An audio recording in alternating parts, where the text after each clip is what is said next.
Hey guys, what is up? Chris here with Cohesive Friendship Unit. Just me today. If you are a Nintendo player, primarily, you don't really pay attention to games coming out on other platforms, you might not be familiar with The Outer Worlds. And I think this is a game that you definitely shouldn't sleep on, and that's really what we're going to talk about today. We've done a lot of coverage for this game in the past, but that was obviously for its debut platforms, and we're going to talk about The Outer Worlds and just why you shouldn't sleep on it for the Switch. I'm actually the coldest on this game of everyone in Cohesive Friendship Unit. I'll get to why a little later, but real quick, we are doing a giveaway for a copy of Risk of Rain 2 on your platform of choice. All you have to do is be subscribed, so if you love us, sub us. We talk about this game all the time. It's a really good game. Okay, guys, so The Outer Worlds, if you like Fallout New Vegas, you will love The Outer Worlds. Is pretty much the vibe.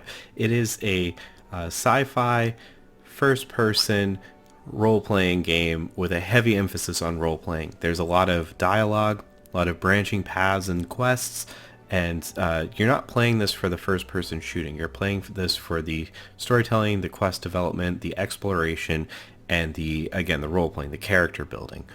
And this does very much play kind of like a hybrid between Fallout New Vegas and Fallout 4, where the shooting feels a bit closer to Fallout 4, but the questing and the branching is a lot more New Vegas. This actually comes from the guys who made some of the original Fallout games, the old Obsidian crew.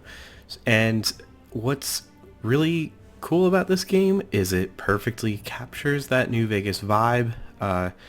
That's something that people have kind of been clamoring for. This really is the spiritual successor to that game, where Fallout 4 and 76 definitely fell flat. So if you've never heard of this game and you loved playing those other games and you've been wanting like a Fallout 3 or a New Vegas port on your Switch, this is the best, probably better than you could dream of. Now, this game, luckily and unluckily, it was supposed to come out on March 6th. It has been delayed due to the coronavirus, but the flip side of that is the physical release is going to have the copy of the game rather than needing just to download it after buying the physical box. So that's actually a really big deal for me because I love my physical games. And I don't think that this game is going to struggle that much on the Switch. Like, yeah, I think it's going to run at a lower resolution, but as a whole, it's a gorgeous game from an art direction, but there's not a whole lot of totally visually demanding elements that I can see, at least. It seems like the Switch should be able to handle it fine. You're going to be playing at 30 frames per second, but this is a role-playing game with dialogue options and the combat's slow, so and you can slow down time. So that's not really a big issue. Now, I talked about how I was probably the coldest in Cohesive Friendship Unit on this game. Like, I was the least fanish of this game, and for me the reason was I think it just felt a little too much in the past, and I'll try to post some of those videos for you guys to check out if you want of our original coverage.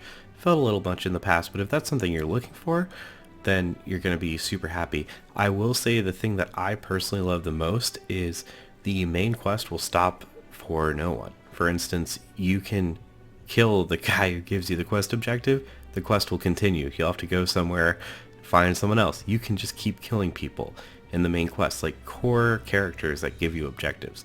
And that was really cool. But yeah, I mean, The Outer Worlds. I enjoyed the game, even though I wasn't as hot on it. It's definitely worth picking up. If you have the means, you can check it out via Games Pass for fairly affordable if you haven't used your trial yet. Otherwise, look forward to the Switch version. If you're planning on getting it on the Switch, let me know. That's all for me. I'll catch you next time.